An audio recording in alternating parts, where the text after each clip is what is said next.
Much has been said about the Taliban's trampling of women's rights.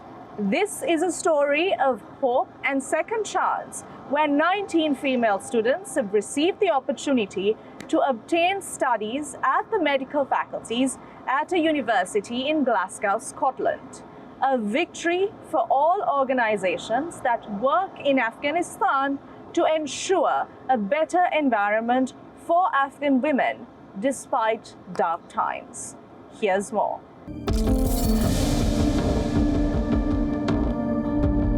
These words of the former US First Lady Eleanor Roosevelt mirror the mindsets of 19 Afghan women who are restarting their lives in Scotland, thousands of kilometers away from home.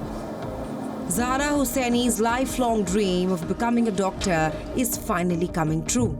Coming to Scotland it changed everything, and just it has given me the hope for a better future. I can become a doctor, I can become independent financially, and I can serve my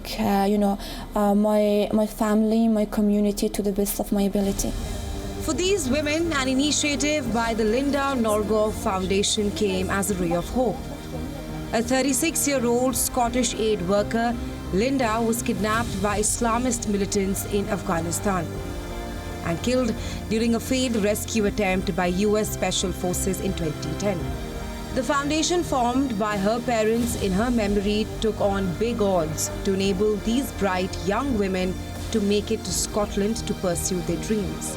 They didn't allow me to get my specialization in Afghanistan. Now I consider I am the luckiest person that I am here and I can continue my education, and I achieved this opportunity to continue my education and follow my dream.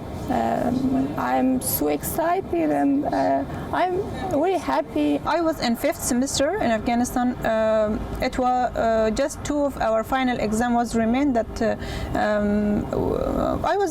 it was at night that I was studying and preparing for tomorrow's exam. That one of my sister told me that I saw a news from Taliban that they announced that from tomorrow the girls cannot go to universities.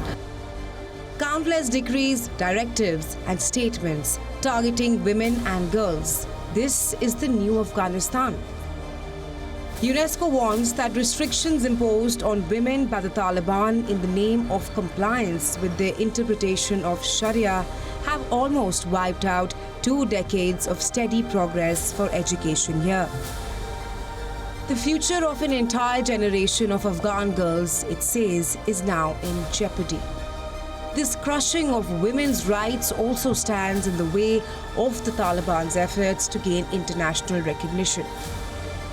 American actor Meryl Streep addressed the UN General Assembly this week and showed support with Afghan women and girls. A squirrel has more rights than a girl in Afghanistan today because the public parks have been closed to women and girls by the Taliban. A bird may sing in Kabul, but a girl may not, and a woman may not in public. Countries and organizations around the world, including the Organization of Islamic Cooperation, have called strongly for respect for the fundamental rights of Afghan girls and women. World leaders and public figures raise big concern from mighty platforms on the plight of women in Afghanistan. But the question remains, is enough being done? One thing I would like to say for Afghan girls, please be optimistic, don't lose your confidence and don't lose your hope. Follow your dream as much as you can, and now you can have self-study, as I think it's not a permanent situation. It's a temporary, it will change, and one day we will have a bright Afghanistan, a peaceful country, and one day I'm pretty sure we will see all girls, all ladies can do, get education, get working, and getting their fun, and we should be optimistic. We will have a bright Afghanistan. It's near.